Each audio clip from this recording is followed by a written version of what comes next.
Neeraj sir और आज की क्लास हम लोगों की संस्कृत की है। जो विद्यार्थी 2021 में एग्जाम देने वाले उनके लिए काफ़ी मस्ट है। और जैसा कि हमने पिछले क्लास में अपने बताया था कि संस्कृत के ऑब्जेक्टिव क्वेश्चंस में 60 प्रश्न पूछे जाते हैं, जिसमें से किसी 50 प्रश्न की आंसर आपको देनी रहती है। और हमने पिछले क्लास में आपको यह भी बताया था कि ऑब्जेक्टिव प्रश्न जो होते हैं दो भागों में पूछे जाते हैं। एक पूछे जाते हैं बुक से रिलेटिव, किताब से रिलेटिव पूछे जाते हैं, और दूसरा जो होता है व्याकरण से क्वेश्चन पूछे जाते हैं। तो हमने पिछले क्लास में बुक से रिलेटिव क्वेश्चंस को देख लिए थे। आज की क्लास में ग्रामर के रिलेटिव क्वेश्चन देखेंगे, व्याकरण से रिलेटिव क्वेश्चन देखेंगे कि किस लेसन से और किस टॉपिक से कितना क्वेश्चन पूछे जाते हैं। तो आप लोग जितने भी विद्यार्थी मेरे चैनल पर नए हैं तो आप लोग प्लीज़ चैनल को सब्सक्राइब, लाइक और शेयर जरूर कर दीजिएगा, ताकि आपके दोस्त लोग भी इस चैनल का फ़ायदा उठा सके। तो चलिए आज का हमारा क्लास 30 से 60 तक के प्रश्नों को देखेंगे। आज के क्लास में 30 से 60 तक के प्रश्नों को देखेंगे। तो आप लोग कॉपी कलम भी लेकर बैठ सकते हैं और कॉपी कलम लेकर बैठिए, और जो भी कन्फ्यूजन होगा उसको लिख लीजिए। यदि समझ में नहीं आ रही है यदि आप लोगों को, तो आप लोग कमेंट करके हमसे भी बात कर सकते हैं, या हमारे व्हाट्सअप नंबर पे भी आप लोग कॉल करके बात कर सकते हैं। मैं डिस्क्रिप्शन में व्हाट्सअप नंबर भी दे दूंगा। तो चलिए हम लोग आज अब शुरू करते हैं ऑब्जेक्टिव क्वेश्चन 30 से लेकर 60 तक। चलिए 31 नंबर मेरा क्वेश्चन क्या है, मनोरथ का संधि विच्छेद क्या है। तो आप संधि विच्छेद का चैप्टर से मेरा वीडियो देखिएगा, उसमें पता चलेगा कि मनोरथ को हम लोग मनः जोड़ रथ कहते हैं। मनोरथ को जब हम संधि विच्छेद करते हैं तो उसका होता है मनः जोड़ रथ। तो इसका हमारा आंसर क्या हो जाएगा, ग नंबर मेरा आंसर हो जाएगा। अब हम देखते हैं 32 नंबर क्वेश्चन।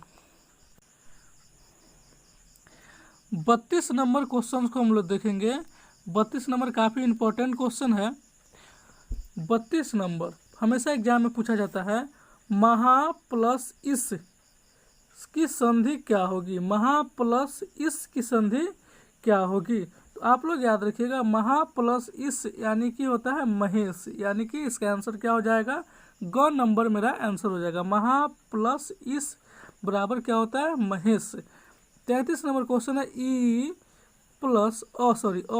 प्लस ई को मिलाने से नया मेल क्या बनता है। तो आप लोग जानिएगा, अ प्लस ई को मिलाने से ए बनता है, यानी कि इसका भी आंसर क्या हो जाएगा, ख नंबर आंसर हो जाएगा। यदि आपको संधि विच्छेद समझ में नहीं आ रही है तो हमारी वीडियो संधि विच्छेद की वीडियो आप लोग जरूर देखिएगा, काफ़ी अच्छा से आपको समझ में आएगी। चलिए 34 नंबर हमारी क्वेश्चन है, भाग्य उदय में कौन सी संधि है। भाग्य उदय में कौन सी संधि है। हमेशा एग्जाम में इसी प्रकार के क्वेश्चन पूछे जाते हैं, भाग्य उदय में कौन सी संधि है। तो याद रखिएगा, भाग्य उदय में गुण संधि होता है। कौन सी संधि होती है, भाग्य उदय में गुण संधि होता है। भाग्य उदय में गुण संधि होता है। चलिए अगला हम क्वेश्चन देखें, लंबोदर। समास से भी क्वेश्चन पूछा जा रहा है, तो समास से भी क्वेश्चन पूछा जा रहा है तो काफ़ी अच्छा है। समास भी आप लोग याद कर लीजिएगा। लंबोदर कौन सा समास है। तो लंबोदर हमारा जो है बहुव्रीहि समास है, यानी कि इसका आंसर क्या हो जाएगा, ख नंबर हो जाएगा। लंबोदर कौन सा समास है, तो बहुव्रीहि समास है। नेक्स्ट क्वेश्चन नंबर 36, एकम इति का समस्त पद क्या होगा। एकम इति का समस्त पद क्या होगा। तो इसका आंसर होगा क। एकाएकम को हम लोग एकम इति कहते हैं। समास में हम लोग को पढ़ना है। तो सबसे पहला आपका टॉपिक था संधि पढ़ना था आपको। संधि आप लोग नोट कीजिए, संधि पढ़िएगा लोग घर पे, और उसके बाद समास पढ़िएगा। समास, दो टॉपिक हमको पता चल गया कि कहाँ कहाँ से क्वेश्चंस पूछे जाते हैं, तो संधि और समास। अगला क्वेश्चन हमारा है क्वेश्चन नंबर 37 जो है वह कह रहा है, तत्पुरुष समास का कौन सा उदाहरण है। तत्पुरुष समास का कौन सा उदाहरण है। तो तत्पुरुष समास का उदाहरण धनहीन यानी कि धन से गरीब। तो धनहीन जो है हमारा तत्पुरुष समास की संधि है। नेक्स्ट 38 नंबर क्वेश्चन है, चराचरम में कौन सा समास है। चराचरम में कौन सा समास है। तो चराचरम में याद रखिएगा द्वंद्व समास है, यानी कि आंसर हमारा क्या हो जाएगा, क नंबर हमारी आंसर हो जाएगी। चराचरम में कौन सी समास है, तो द्वंद्व समास है। अगला हम चलते हैं अगला हमारी क्वेश्चन है सूत्र पे आधारित है, दनार्थे चतुर्थी। अगला हमारी क्वेश्चन जो है सूत्र पे आधारित है, दनार्थे चतुर्थी। दनार्थे चतुर्थी का कोई उदाहरण बताइए। तो दनार्थे चतुर्थी यानी कि किसी को दान दिया जाता है। तो देखिए पहला ऑप्शन है माता रमेशाय भोजनम यच्छति, यानी कि माता रमेश को भोजन देती है। दूसरा है ऑप्शन में मह्यम मोदकम रोचते, मुझे लड्डू अच्छी लगती है। तो ये तो कन्फर्म नहीं होगा। तीसरा है बृहत वही गणेश गच्छति, हमको लगता है कि यह भी नहीं होगा। और अगला है आचार्य वेद पढ़ाती, आचार्य वेद पढ़ाते, यह भी नहीं होगा। तो इसका क्या होगा, माता जो है रमेश को भोजन देती है, यच्छति यानी कि माता भोजन देती है, यानी कि यही दान हमारी माता करिए भोजन देने की। ठीक है, तो दनार्थे चतुर्थी आंसर क्या हो जाएगा क। क्वेश्चन नंबर 40 देखिए, स पद के योग में कौन सी विभक्ति लगती है। तो आपको याद होगा साकम में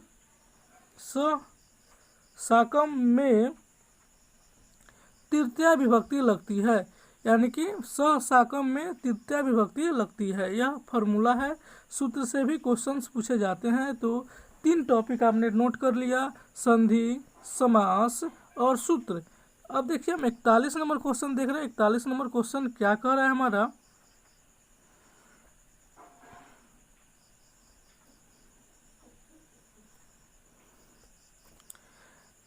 41 नंबर क्वेश्चन कह रहा है, 41 नंबर, गृहात वही उधानम अस्ति। गृहात वही उधानम अस्ति में गृहात जो है कौन सी विभक्ति है। तो गृहात हमारा पंचमी विभक्ति है। इसका आंसर क्या हो जाएगा, इसका आंसर ख नंबर हो जाएगा।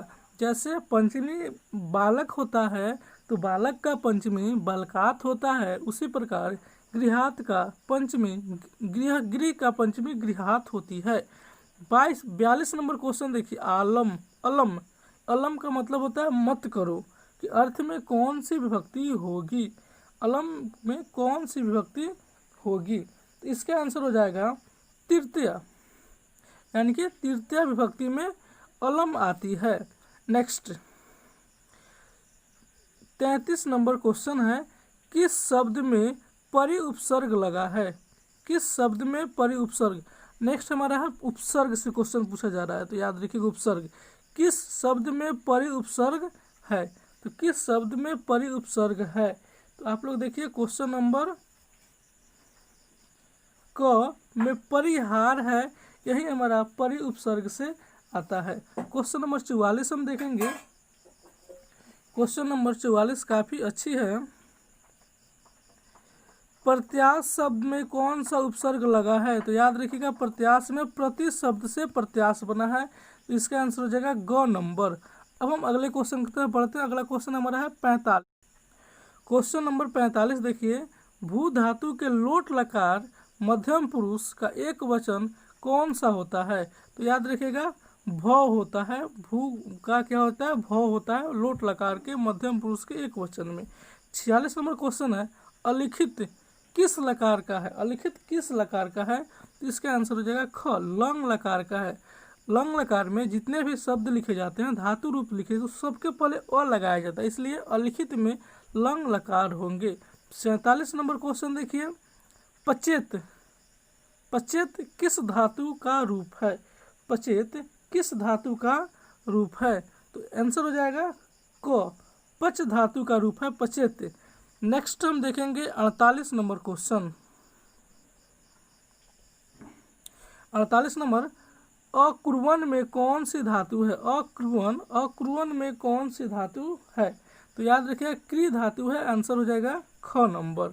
49 नंबर क्वेश्चन है, मतिसु में कौन विभक्ति है। मतिसु में कौन सी विभक्ति है। मतिसु में कौन सी विभक्ति है, तो मतिसु में याद रखिएगा सप्तमी विभक्ति है, इसका आंसर हो जाएगा ग, मतिसु। जैसे बालकेसु होता है उसी तरह मतिसु होता है, तो मतिसु में कौन विभक्ति होता है, सप्तमी विभक्ति होता है।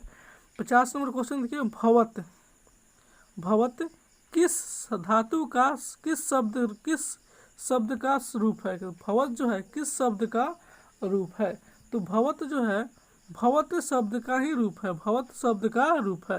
नेक्स्ट देखेंगे 51 नंबर क्वेश्चन। 51 नंबर क्वेश्चन काफ़ी अच्छा है। कह रहा है 51 नंबर कि लता शब्द के तृतीया बहुवचन कौन सा शब्द है। लता का तृतीया का बहुवचन कौन शब्द है। तो याद रखिए ग, लता भी होता है। लताएं लताभ्याम लता भी होता है, तो क्या होता है, लता भी होता है। 52 नंबर क्वेश्चन वच कत्व, कत्वा प्रत्यय है, वच कत्व में मिला देंगे तो क्या हो जाएगा। तो याद रखिएगा इसका आंसर हो जाएगा उक्तवा। क्या हो जाएगा, उक्तवा, कत्वा प्रत्यय है। सहनीय में कौन सा प्रत्यय लगा है, तो अनियर प्रत्यय लगा है, आंसर नंबर क। नेक्स्ट क्वेश्चन नंबर 54 देखेंगे। क्वेश्चन नंबर 54 काफ़ी अच्छी है। श्रीमान में कौन सा पदित प्रत्यय, श्रीमान में कौन सा प्रत्यय है। तो श्रीमान में कौन सा प्रत्यय है, तो इसका हो जाएगा ख नंबर ऑप्शन होगा मतुप। 55 नंबर क्वेश्चन देखिए लौंगिक, लौंगिक में कौन सा प्रत्यय है, लौंगिक में कौन सा प्रत्यय है। तो इसका आंसर हो जाएगा ख नंबर ठक प्रत्यय हो जाएगा। 56 नंबर क्वेश्चन काफ़ी इंपॉर्टेंट है।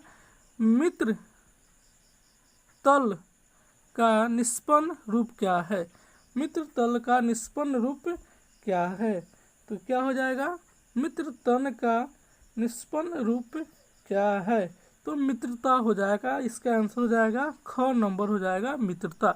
अब हम क्वेश्चन बढ़ते हैं। क्वेश्चन नंबर 57 त्रय डैश चरंती, त्रय 10 डैश चरंती, खाली स्थान में उचित विकल्प भरे। तो वहाँ क्या चल रहा है, तो मृग, मृग यानी कि घ नंबर जो आंसर है मेरा राइट आंसर हो जाएगा। घ नंबर जो है मेरा राइट आंसर मृग हो जाएगा। ठीक है। 58 में श्रु तुमुन का निष्पन्न क्या है, निष्पन्न रूप क्या, श्रु तुमुन, श्रु प्लस तुमुन का क्या हो जाएगा, तो ख नंबर हो जाएगा श्रोतुम। अब हम क्वेश्चन की तरफ बढ़ते हैं। क्वेश्चन नंबर 59, क्वेश्चन नंबर 59 देखिए 59 कह रहा है वृद्ध का प्राकृतिक प्रत्यय क्या है।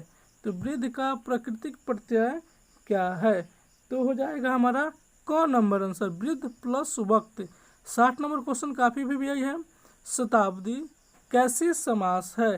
तो शताब्दी जो है वह द्विगु समास है। द्विगु समास में संख्यावाची संख्याओं का प्रयोग किया जाता है, जैसे पंचवटी, त्रिभुवन, त्रयानाम, समाराम, समोहर, समाराह।